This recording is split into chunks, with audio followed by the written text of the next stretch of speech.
Hello, everyone. Hi, and welcome to episode 2 of the email marketing for e-commerce series. Once again, my name is Akambiade Damala, and I want to thank you for taking the time to go through this episode and this lecture series. So, today we're going to be discussing your email marketing structure, and we're going to be discussing things like, how to structure your email.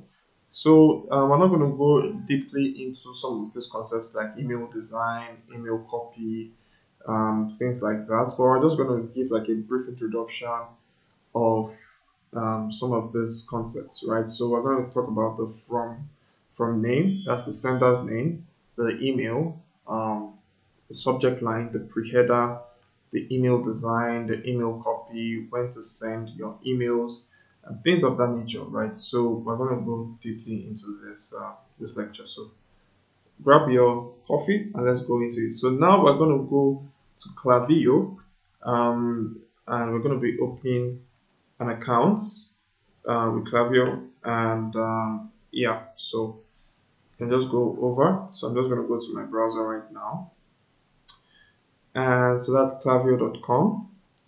And so you can go ahead to sign up for an account. You can sign up for a free account. I think that gives you up to 250 contacts that you can upload for the platform. I'll advise you sign up with your um, with your domain email. So for example, my domain is talden.com. So I'm signed up with Damola at talden.com. So I'd advise you to sign up with your own domain email so that you can access most of the features for sending, and you're not going to have issues with spam and complaints in terms of the email um, authorities. So you can go ahead to sign up, and once you've done that, and you get into your dashboard right here, you'll be able to see a bit about Klaviyo.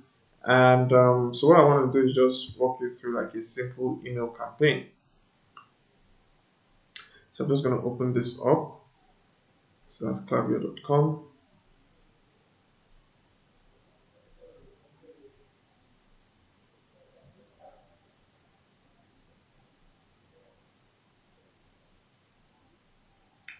All right, so now I'm going to create a campaign. And so with Klaviyo, you can create either an email or an SMS campaign, right? But the SMS function is a bit expensive, so I usually just use it for the email and then use another tool to integrate with my SMS campaigns. So I'm going to walk you through that when we're going to be talking about SMS for e-commerce marketing. So for now, just select email, then click create a campaign.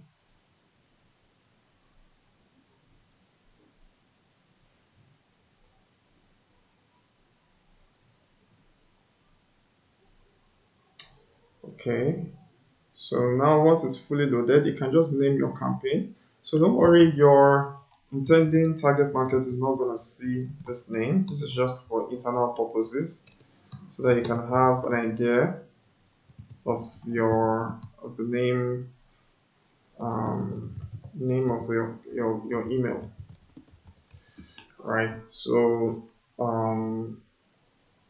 this way you can always go back and see how it worked and things like that. And so you can go ahead to add as many subscribers to the list. So you have various lists. You have engaged for 3 months. You have newsletter. Some of these lists will also populate themselves, right? So you can go ahead to create a new list and add your contacts to those lists.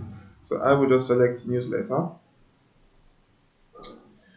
and then under the tracking mechanism, you can allow tracking. So you can also use this for your retargeting ads and your Facebook ads, Google ads, things like that. So links in this campaign will include additional tracking information called UTM parameters.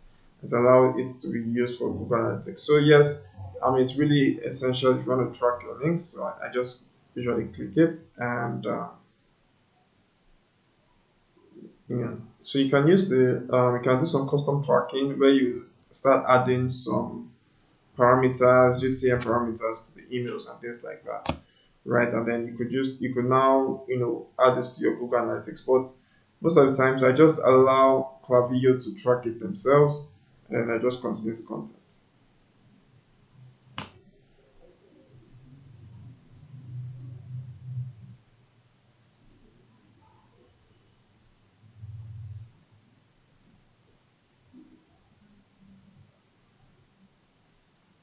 Okay, so now we are in the area of the subject headline. So I'm just going to walk you through some of these things and what they mean. So you have the subject headline, you have the preview text, you have the sender name, and you have the sender email address. So these are like the four, important things before you go into the email design copy. And if you notice in the slides, I said you have the from name, you have the from email, subject headlines, and then you have the pre-header. So those are the four things that you have to take care of before you go into the email design, email copy, and then the timing of when to send your ads. So if I were to go into my Gmail account now, I'll just walk you through what each of this means. So this is my promotions tab. So right here you can see the different emails from the different brands. Right. So this is Medium Daily Digest. That is the sender's name. That's the sender's name.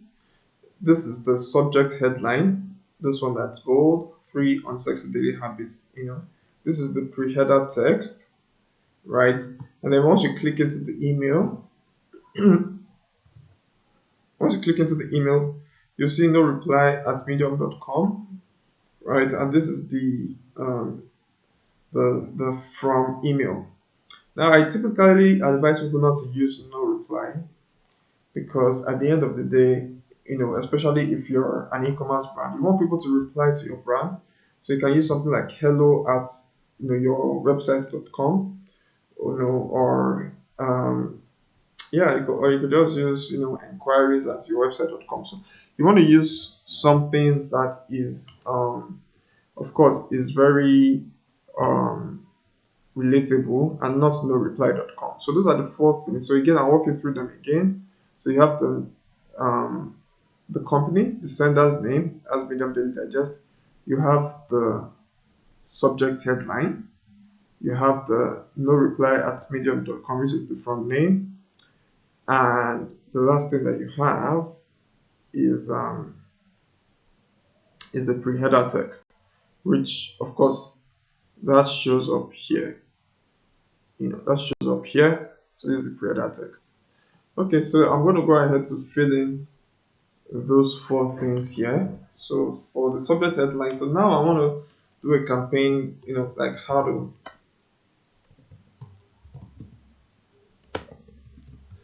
do like to double your sales profits. So this is a question, subject headline where I ask a question that is stimulating and would like people might want to learn more. So then the preview text, I'll just say discover how Tony got a 200% ROI on his marketing efforts. Let me just say it from email.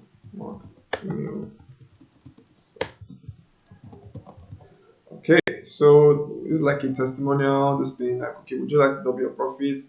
Look at how Tony did it, So that's the preview text. This is the subject headline, and this is the sender's name.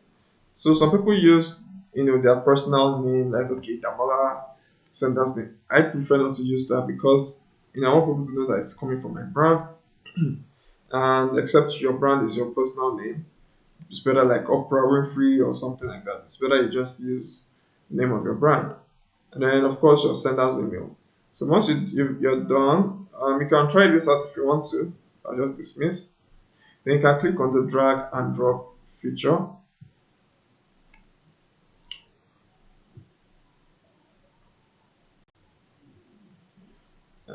And that will take you to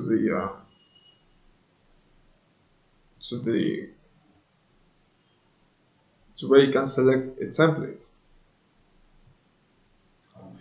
So now we are in the email design part of the course. Now we're going to go much more deeper into email design, of course, in the coming episodes. But I just want to stress one or two things here.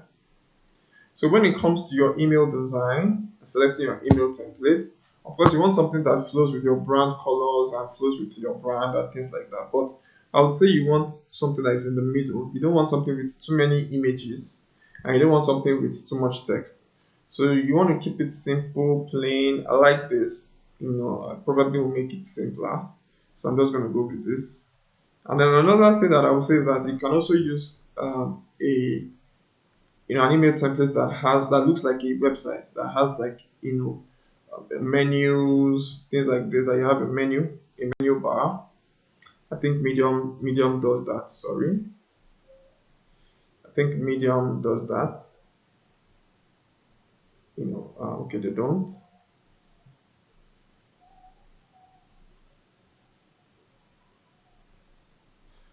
Let me see if there's any company that does that. Yeah. Okay. So most companies don't do that. But it's something that really you should think about. Adding. Let's see if SCM Rush does it. None of them don't. Right. So I mean, in the coming weeks, I'll share examples of having a menu bar in your email, right, and things of that nature. But of course, I think you try and keep it simple so you can see how this is really cool. So I'm just going to select this one.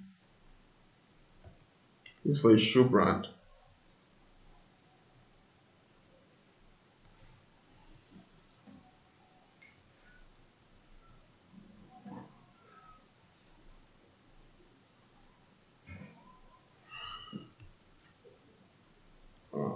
So let me just refresh that.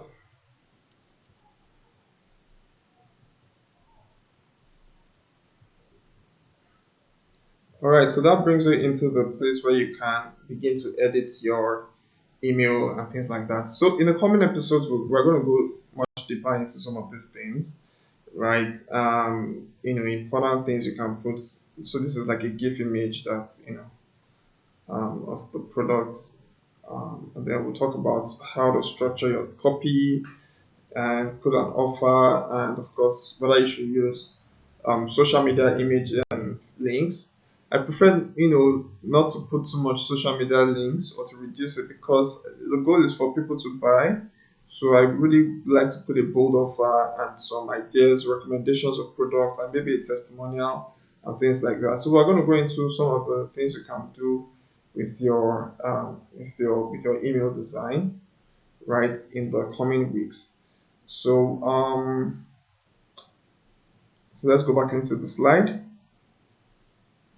So we're going to go into those things. Then, of course, your email copy, like I said, it's also not too much. You want to keep it in the middle. And last thing that we're going to talk about is when to send.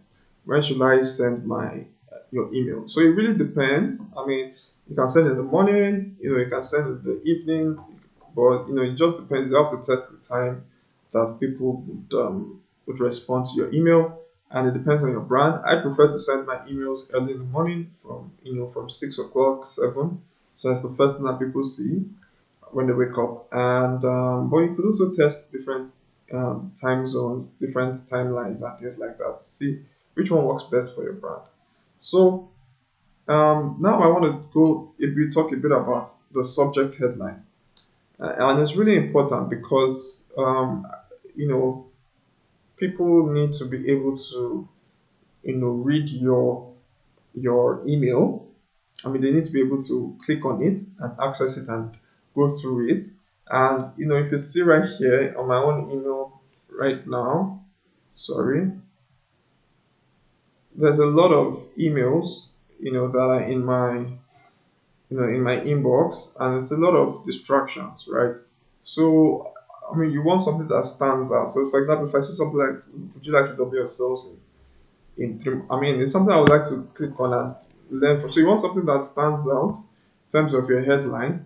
David Ogilvy says here that on average it takes 5 times as many people to read the headline as the body copy. So you want your headline to be really bold, and you want to work on it more. on more on it than the other aspects of your stuff. So the idea is that you can use to write a better headline. Number one is that you can use a 4 second test.